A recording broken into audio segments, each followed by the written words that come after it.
Shalom Uvracha, voilà nos commentaires sur la parashat Naso. Étant donné que cette paracha, c'est une des deux parachutes qui parle de l'inauguration du sanctuaire que vous voyez derrière nous, les Sridim du Beth Amikdash, Ba'avoneton Arabim. Alors on a choisi de faire cette paracha juste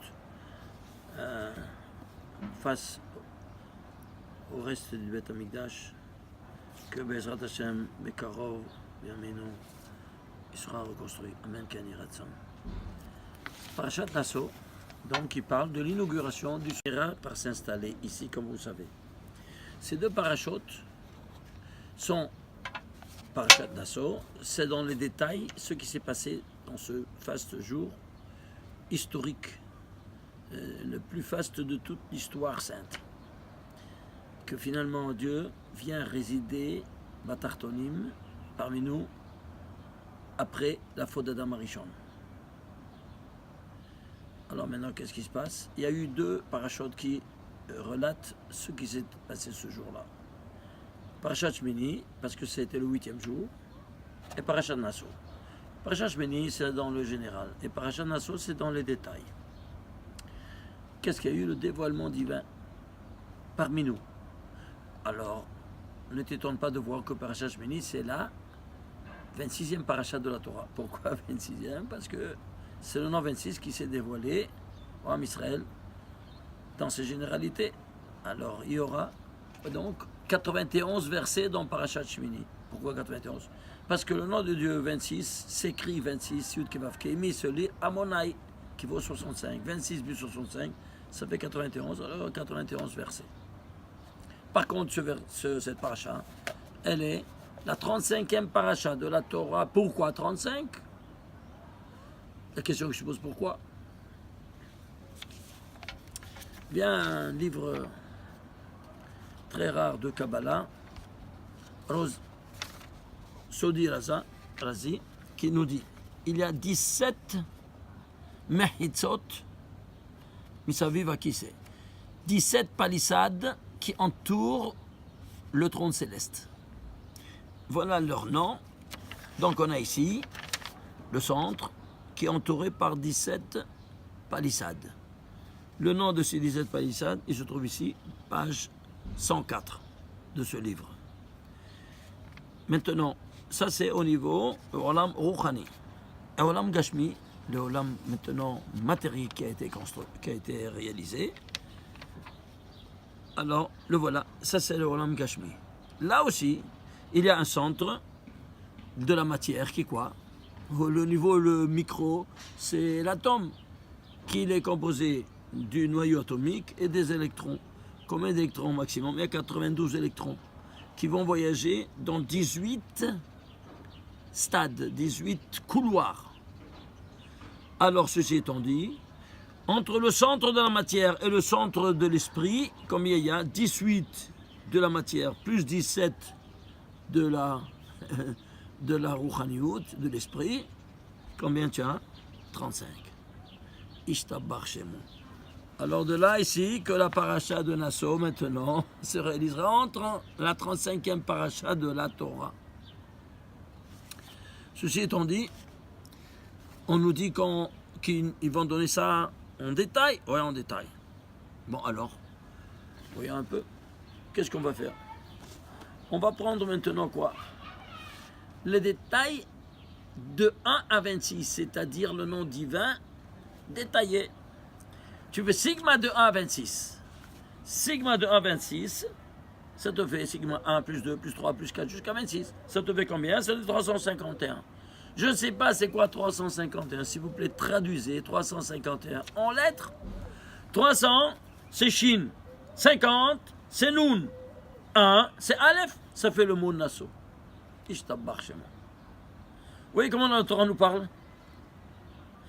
Par une infrastructure mathématique que les lettres reflètent avec un masque comme c'est Purim et qui cache tout ce que l'on est en train de voir au niveau numérique.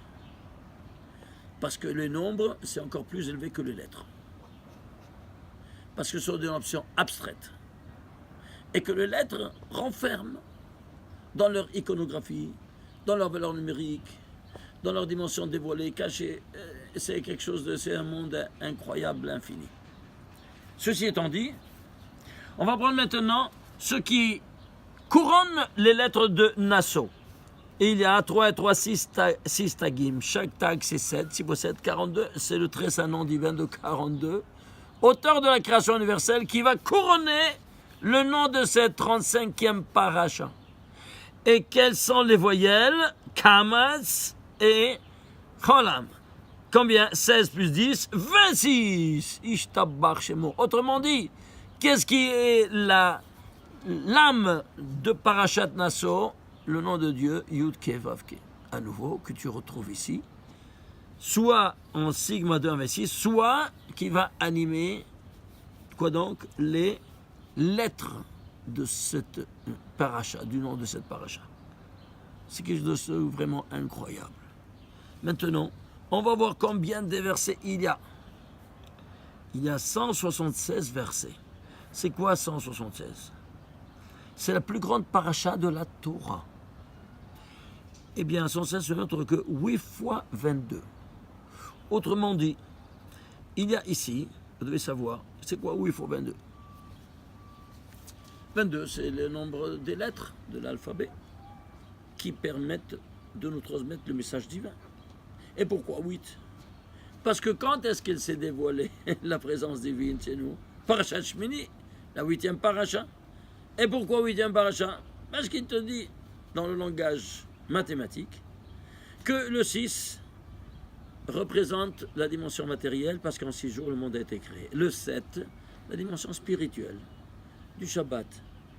Alors, tu reçois le Shabbat une fois dans ta vie, nous dit le Créateur, alors je me dévoile à toi. C'est pour ça que la première heure de la 8e journée, Dieu se dévoile aux gosses pour faire le pacte éternel à 100 avec lui à travers le Brit Mila. De là qu'il faut faire à la première heure de la 8e journée. Donc il faut se lever au Netz, faire la prière au Netz, et tout de suite après le Netz, faire le Brit Mila.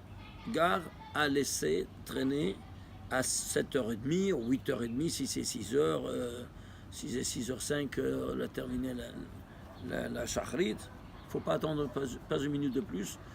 Autrement, c'est le Satan qui prend la place de la Shekhinah qu'elle voulait se dévoiler à toi, et toi, tu retardes. Alors le Satan dit maintenant je m'empare de cet organe et je le fais trébucher quand il sera grand. Voilà le résultat maladroit de ce choix toujours de faire le Brit à une heure retardée du Netz. Al-Haman Islam. Voilà donc que 8, c'est le dévoilement divin. Et alors, au 8e jour, alors toutes les 22 lettres viendront à l'unisson faire un concert de ces Shvachim à Kadosh Baruch Hu. C'est pour cela que nous verrons que le plus grand, tout comme ici le plus grand jour de l'histoire sainte, c'est la présence divine qui vient résider parmi nous. Alors le plus grand louage que l'homme peut faire, c'est les Tehillim. Vient David Ameller, le plus grand des Tehillim, c'est quoi? Le 119e chapitre des Tehillim, comme vous savez. Et combien de versets il a? 176 versets. Et comment il se trouve? Chaque lettre, elle commencera le verset 8 fois.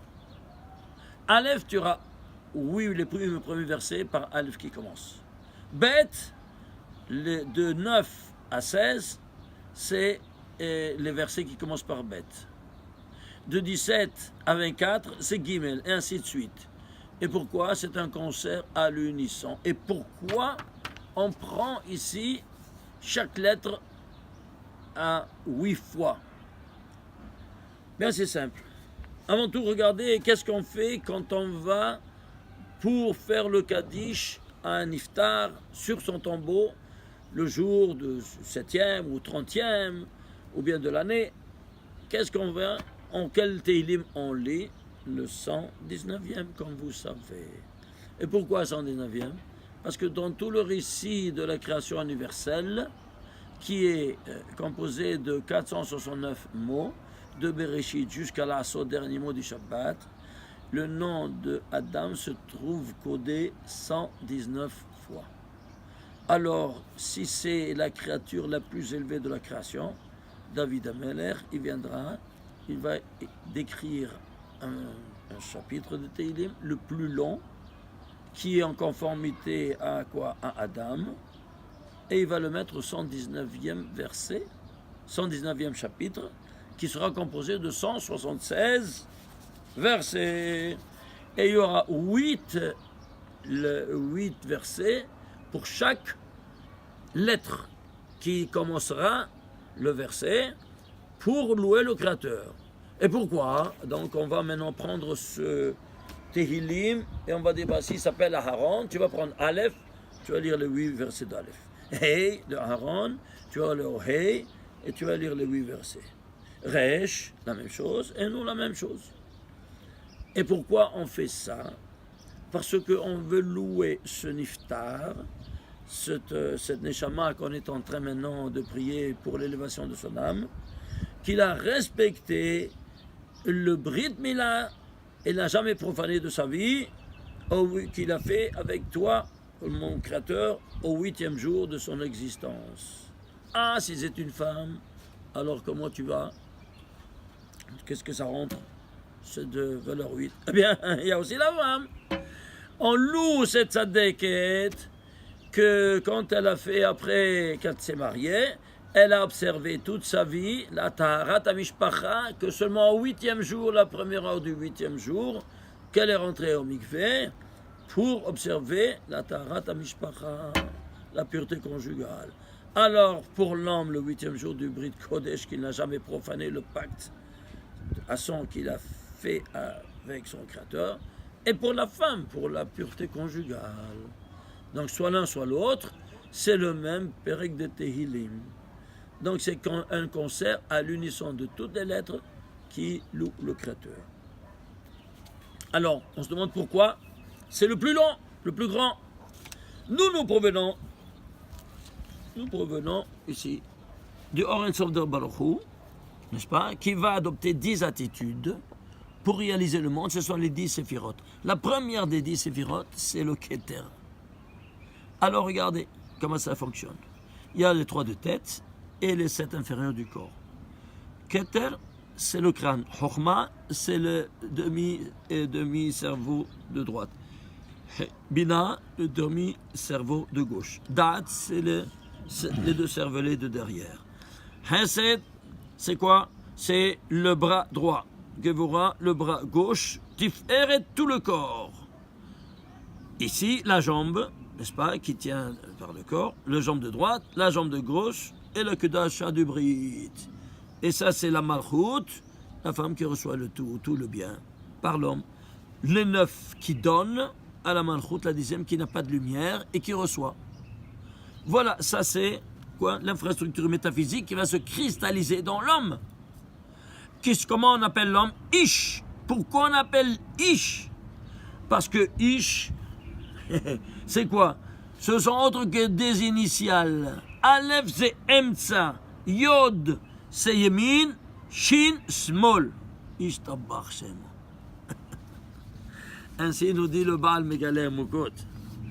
Alors maintenant on se pose la question. Ici, regardez. Nous on vient de...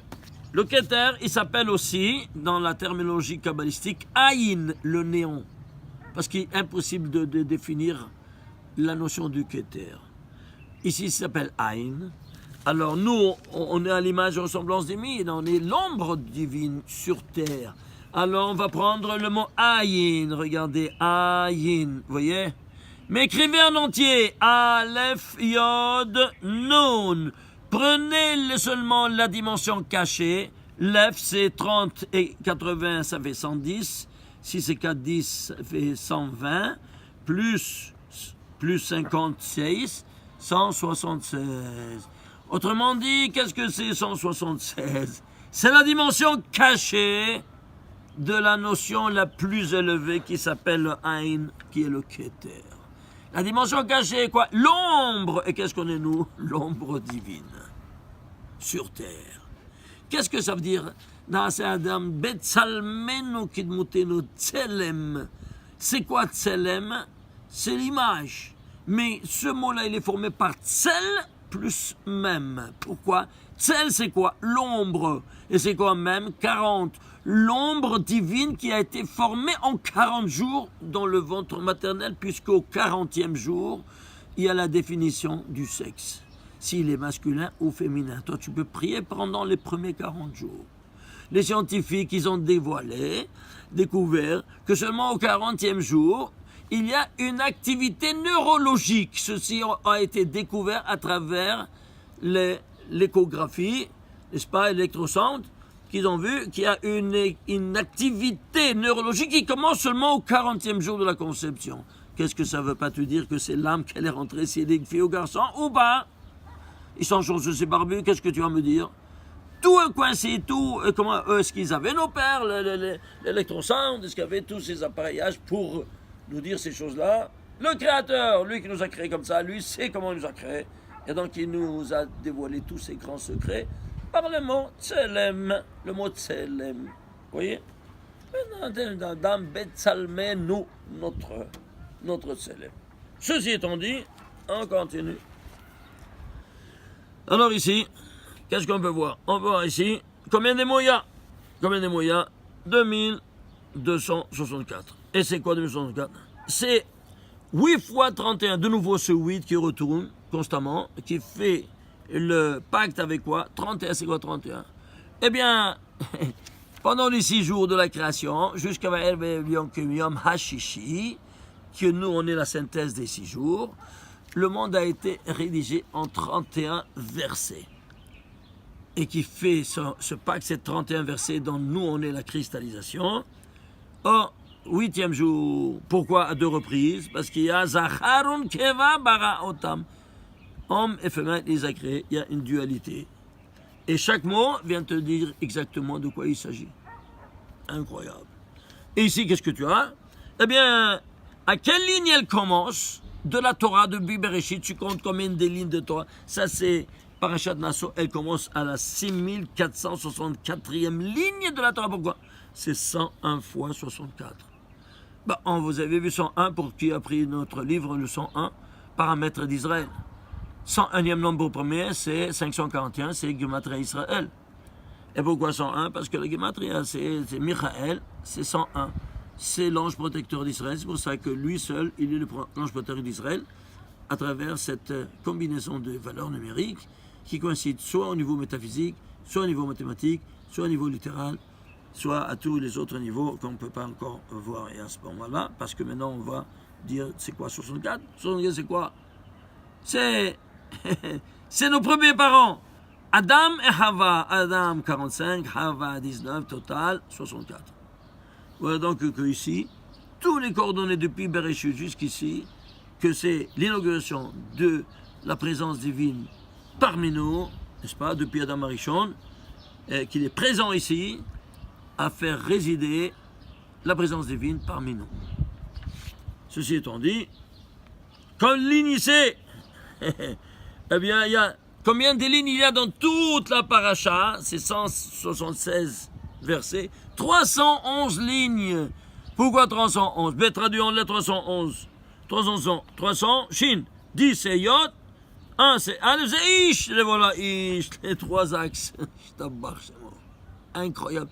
Tous les coordonnées sont là pour t'appeler en cause toute cette infrastructure métaphysique. Alors ne t'étonne pas de voir que cette valeur numérique, elle se trouvera maintenant pour définir la chose la plus grande. Par exemple, le plus grand Talmud, c'est quoi? Le plus grand traité de Talmud, c'est quoi? Baba Batra. Eh bien, il y aura 176 pages. Au niveau, ici, de Tehillim, le 119e chapitre et la 176, le plus grand. Ainsi de suite, il y a toujours ce 176 qui est quoi? Qui est l'ombre de l'infini, de ce Aïn qui est le Keter qu'on voyait. Ceci étant dit, on avance. Maintenant, qu'est-ce qu'on va parler? On va parler ici les degrés d'impureté. Les degrés d'impureté, on va parler de la vache-rousse, tout ça dans cette chose-là, n'est-ce pas? Se purifier pour recevoir la présence divine. Et alors, il y a plusieurs degrés d'impureté. Premier degré, contact avec une impureté. Le virus, n'est-ce pas, c'est un virus qu'on appelle aussi à la USB, n'est-ce pas? Excusez-moi. On a ici ce premier virus, l'impureté. Deuxième degré, c'est quoi? Contact avec un mort. Ça, c'est encore beaucoup plus grave. Ok? Une impureté morte. C'est même un petit mort, mais il faut se débarrasser de cette impureté mortelle. Et comment on fait? Bon, vous savez ça, il faut se séparer 7 jours, ainsi de suite, pour le service divin. Encore plus grave que cette impureté, deuxième degré et troisième degré, lequel? Imaginez-vous ça. Rapport avec une non-juive. Ça, c'est encore plus grave que coucher avec un cadavre. Comme ça, nous dit Rabbi Shimon Bar Yochai. Pourquoi? Parce que ça, c'est une impureté morte. Mais ça, c'est une impureté vivante qui est en compagnie pour restant de ta vie. Vous entendez ça? Hachem Mishmor. Les gens ne se rendent pas compte. Ils ne se rendent pas compte que c'est de la blague en bouteille. Mais après, vous savez, c'est comme c'est au restaurant. Tu rentres au restaurant. Monsieur, le menu. Tente le menu. Hein, apportez-moi tout ça. Ah, je t'apporte tout ça.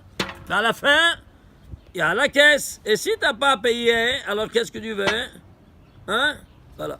C'est la même chose là, ici. Ce monde-ci, c'est comme le restaurant. Tu prends ce que tu veux, mais sache qu'après, tu dois payer. Alors, tu prends ce que tu as comme argent, ce qui est dans tes possibilités.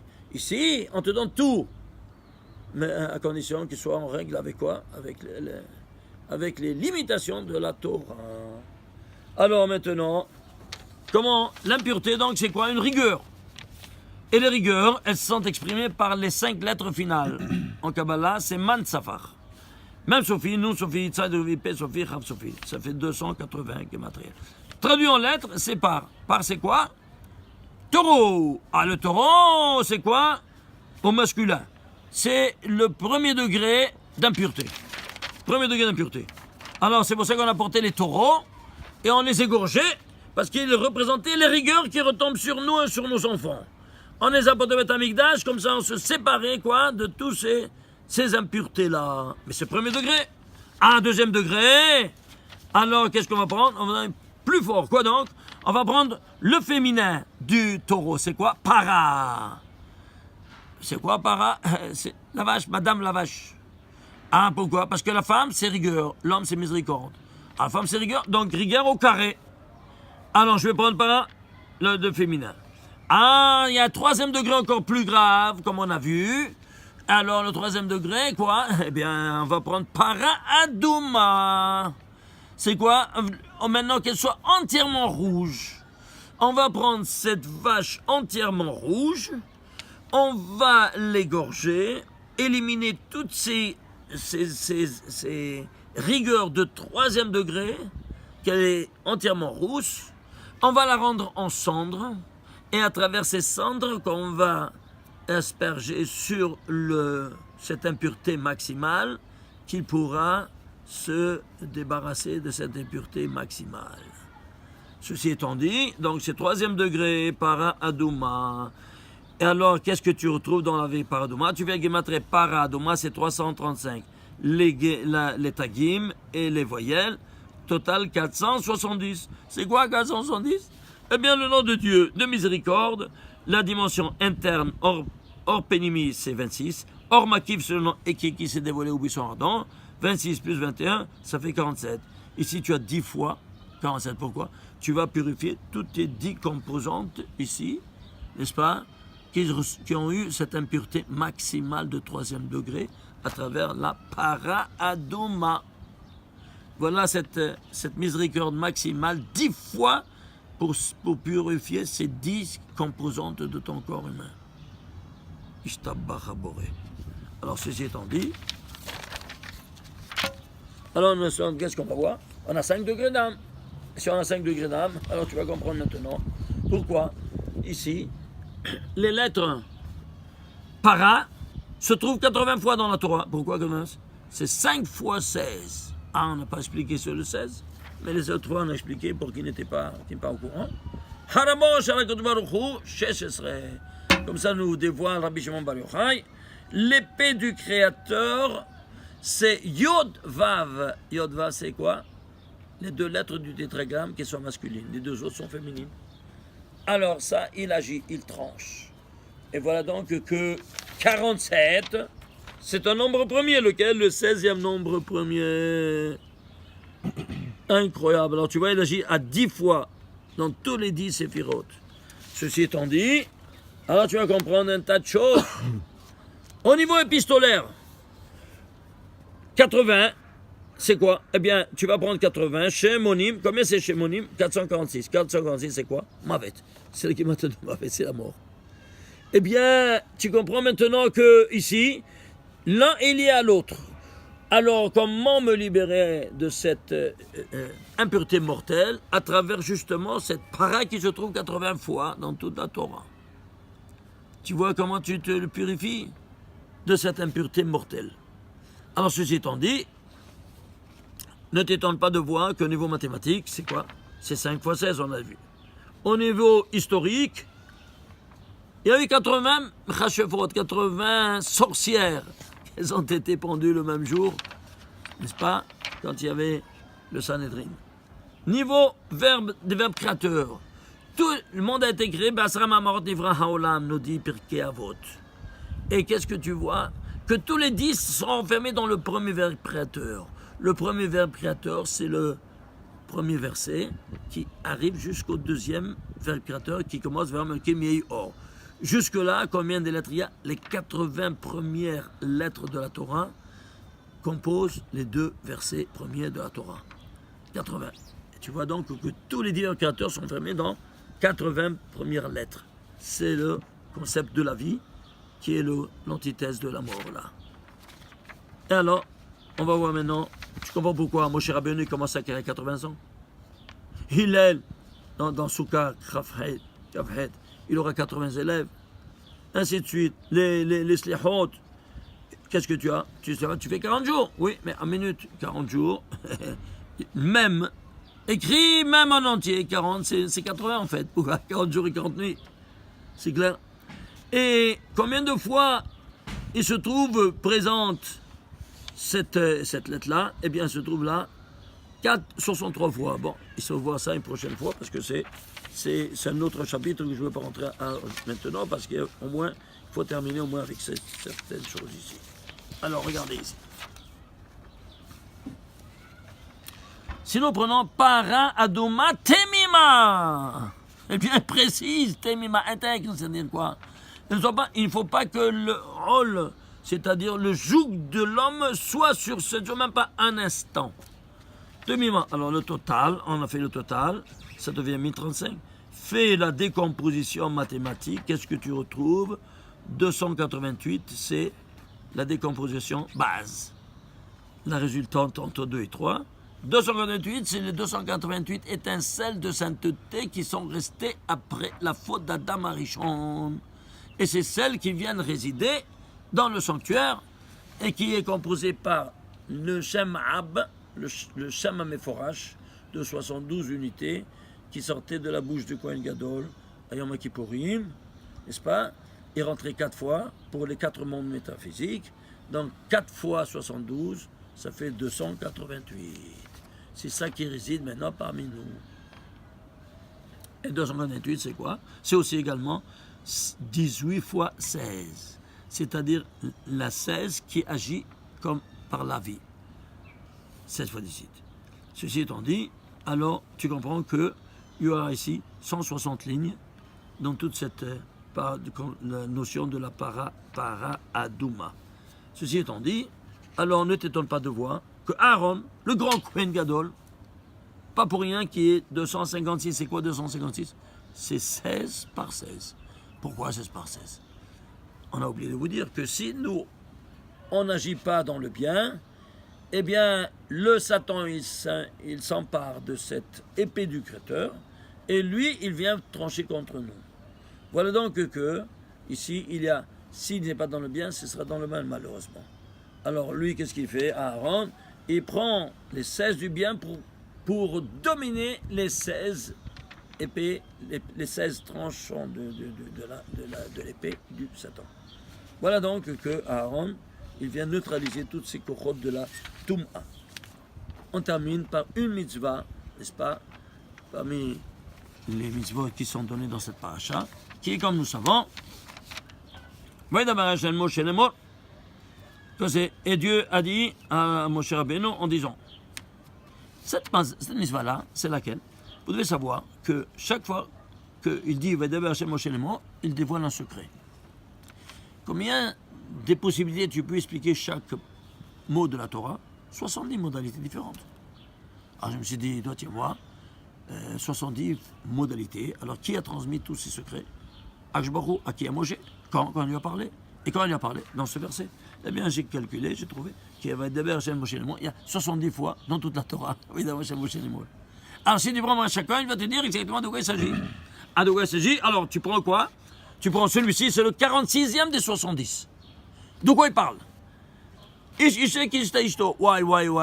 Si un homme, il a eu sa femme, qu'il a un doute de soupçon d'infidélité, pourquoi c'est le 46e?